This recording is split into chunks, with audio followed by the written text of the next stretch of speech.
उधर करीब 10 दिन बाद होने वाला बाइडेन का एक दौरा भारत के नजरिए से बेहद अहम साबित होने वाला है। बाइडेन के इस दौरे से भारत की कई परेशानियों का हल निकल सकता है, इसीलिए भारत की नजर उनके इस दौरे पर है।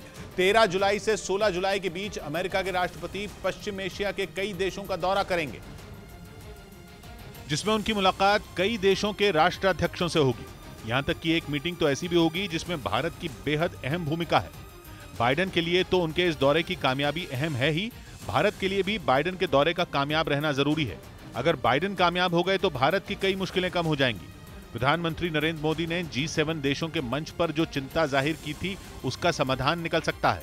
दुनिया के कई देशों का नजरिया बाइडेन के इस दौरे पर वैसा ही है जैसा भारत का, बल्कि यूं कहिए कि पिछले कुछ महीनों से भारत ऐसे बहुत सारे देशों की अगुवाई कर रहा है जिन्हें रूस और यूक्रेन की जंग बेहाल कर रही है, क्योंकि बाइडेन के इस दौरे से महंगे तेल के महासंकट का हल निकल सकता है, जो कि अमेरिका ही नहीं लगभग पूरी दुनिया के लिए बहुत बड़ी मुसीबत है। बाइडेन अच्छी तरह से जानते हैं कि तेल की कीमत को काबू करने का चमत्कार केवल पश्चिम एशिया के देश ही कर सकते हैं, लेकिन उनकी सबसे बड़ी टेंशन यह है कि पिछले कुछ महीनों से ये देश अमेरिका की एक भी बात सुनने को तैयार नहीं है।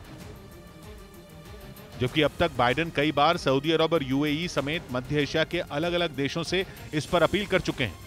उन्हें साफ कह चुके हैं कि दुनिया के हालात बेहतर करने के लिए उन्हें तेल का प्रोडक्शन बढ़ाना चाहिए। अगर ये देश तेल का प्रोडक्शन बढ़ाने पर राजी हो गए तो कच्चे तेल की कीमतें जंग के बावजूद कम हो जाएंगी। तेल अगर सस्ता हो गया तो पूरी दुनिया को बहुत बड़ी राहत मिलेगी। लेकिन अब तक सऊदी अरब समेत मध्य एशिया के किसी भी देश ने समाधान निकालने में दिलचस्पी नहीं दिखाई। बाइडेन को उम्मीद है कि इस बार का उनका दौरा कुछ बड़ा कमाल करने वाला होगा। वो 13 जुलाई से लेकर 16 जुलाई तक इन देशों के दौरे पर रहेंगे। इस दौरान वो इजराइल, वेस्ट बैंक और सऊदी अरब का दौरा करेंगे। सऊदी अरब में एक शिखर सम्मेलन भी होगा जिसमें 9 देशों के प्रमुख शामिल होंगे। इसके अलावा I2U2 की बैठक भी होगी जिसमें भारत वर्चुअल तरीके से शामिल होगा। ये कुछ महीने पहले ही बना 4 देशों का संगठन है जिसमें भारत, अमेरिका, इजराइल और UAE शामिल है, जिसमें भारत की अहमियत सबसे ज्यादा है क्योंकि 4 देशों के इस संगठन में भारत ही है जो बाकी 3 देशों के बीच दूरियां कम करने की कोशिश तो करेगा ही, एशिया में चीन का विकल्प भी बनेगा, जिससे अमेरिका को बड़ा फायदा होगा।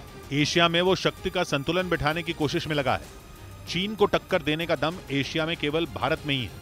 इसीलिए I2U2 के जरिए भारत के लिए नई संभावनाओं के दरवाजे खुलेंगे।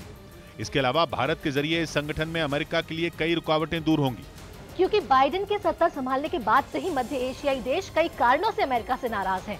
बड़ी बात यह भी है कि अगर बाइडेन अपनी कूटनीति में कामयाब हुए तो भारत का आर्थिक फायदा भी होगा और कूटनीतिक फायदा भी होगा, जबकि चीन पहले ही इस खेल को समझ रहा है, इसलिए उसने भी चालें चलनी शुरू कर दी हैं।